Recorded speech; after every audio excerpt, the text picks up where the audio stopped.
Welcome back to the Coach's Corner. In this final segment, we're going to visit with Coach Gary Gaines, head coach of the Permian Panthers. Welcome back to the show, Coach. Thank you. It is always great to have you on the show, and even though we took one on the chin Friday night at Ratliff, let's talk a little bit about that game.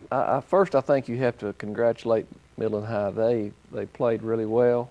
They've got a good football team. They're well coached, and from our perspective, we knew that going in, and for some reason I wasn't able to really coach as well as I needed to coach Friday night and the days preceding that. We had some good things during that course of that game. Had some chances early. You know, our average starting field position was the minus 22-yard line. Their average starting field position was the minus 40. So there's a significant difference there, you know, because your percentages of scoring points when you're starting on your minus 20-yard line are pretty remote. You know, our third down efficiency was only 3 out of 11, just under 30%, and that's not, you need to be better than that on third down. Third downs are possession downs, and you need to be able to get that percentage up a little bit higher. Had 2 turnovers. They didn't have any. Those always impact a football game. And I thought, you know, we had some spurts where we went down and got within a 1-score game, and we had a procedure penalty and negated that one. We weren't able to, got penalized, didn't make a touchdown, went for a field goal and missed it. And so things just kind of snowballed on us, and you know, I thought our kids, you know, for the most part, the effort was good. We just didn't play real well. Well, in watching the game, you see a whole list of things, just like you were talking about as a spectator. That's what you saw. You saw, you know, tough field position. You saw, you know, some mistakes. You know, you saw a couple of turnovers, and you could see the wind. You could literally see the wind kind of going out of the sails of the Panthers. Which, yeah, and I don't think we quit. I just don't think that you know, we never could capture momentum. You know, momentum is a huge thing in athletics and football, and we never could really capture that momentum. They kept, every time that it looked like we were going to get the momentum, you know, they would make a big play and kind of put a damper on our momentum. So there's lessons to be learned, you know, from that game, and I think you learn whether you win or you lose lessons, because you're never going to have a 100% perfect game. But when you lose, I think it magnifies those mistakes greater, and I think coaches are more critical of it. Kids are more critical of themselves whenever you make a mistake, when the week before you made it and we won the football game. So we'll get better. I think a lot of times a good spanking helps us all, and hopefully we'll rebound this week against Cooper. Let's talk a little bit about the Cooper Cougars, and you know, they've been just lighting the scoreboard up, you know, putting the points on the board, haven't they, Coach? They're very explosive. They've really got an excellent football team. I'm really impressed with them. They're scoring 48 points a game. There are 2 running backs. One averages 9.1. The other one averages 8.4 yards a carry.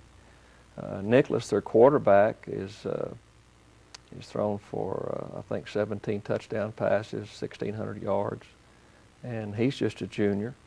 They got an incredible core of receivers that are outstanding. Offensive line, probably one of the bigger ones in the district. I don't know what the 5 guys' average is, but they're very mobile, but they do have some size. Defensively, they've given up some points. I think they're giving up 24 points a game, but they've made plays when they've needed to make plays.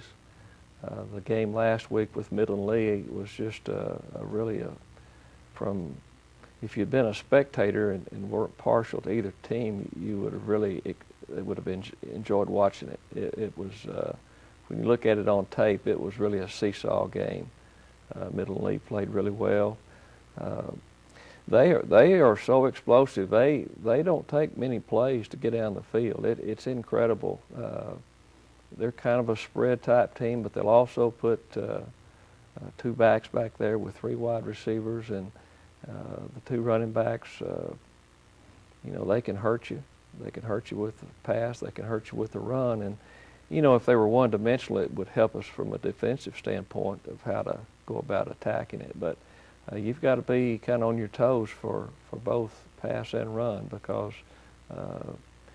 you know, they came from behind against Lee and threw kind of a Hail Mary pass and went up. They did the same thing against Austin Westlake, Coach Allman's team, and won, I think, in the last 15 seconds. And so they don't panic. You know, they're a very poised team, and one that will be a stern challenge for us. And they have, you know, some playoff experience from last year with some of these young guys that are now seniors. They played 3 or 4 playoff games last year, and that makes a difference. It does. And so what kinds of things does Coach Gaines do this week and the Permian Panthers do this week to get ready for this? Well, I think you have to put the other game, the middle and high game, behind us, and that game's history, and you got to focus on Abilene Cooper. And I think once they got to see some of the video yesterday, I think they, you know, it makes perfect sense. You don't have to be a Rhodes Scholar to be able to look at a video and tell that they're very talented and pose a huge threat for us. Someone asked me yesterday if this is a must-win, and I told the person, I think every game we play, to me, is a must-win. That's the way we try and approach it. But it's going to take a great effort. You know, we're going to have to really, they're going to score some points. You're not going to shut out a team that's as prolific as they are throwing and catching the football. So we're going to have some ball control ourselves and be able to score some points. Don't really want it to be a, you know, a game like the Lee game was, but if that's what if that's the way it takes, we'll sure go that way. But they are the most explosive team that we've played. Even Cedar Hill was not as explosive as or as talented, I don't think, as what this team is. Well, that's scary. It is frightening. It is.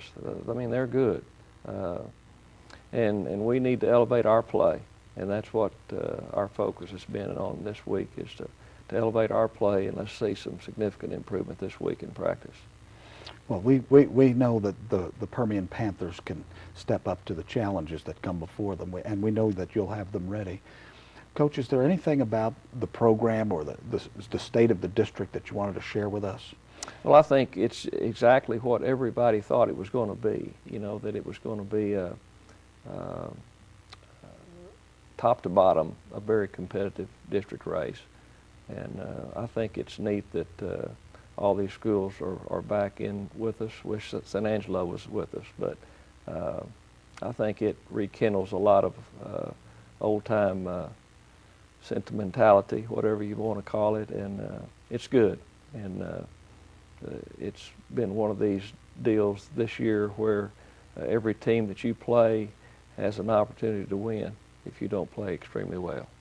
It makes every game exciting. It does, absolutely.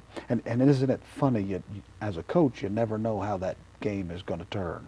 You never know what kind of game it's going to end up being. Yeah, you can prepare, but it's sometimes it takes a flavor of its own. Coach, thanks for coming on the show, and good luck with the Cooper Cougars. Thank you.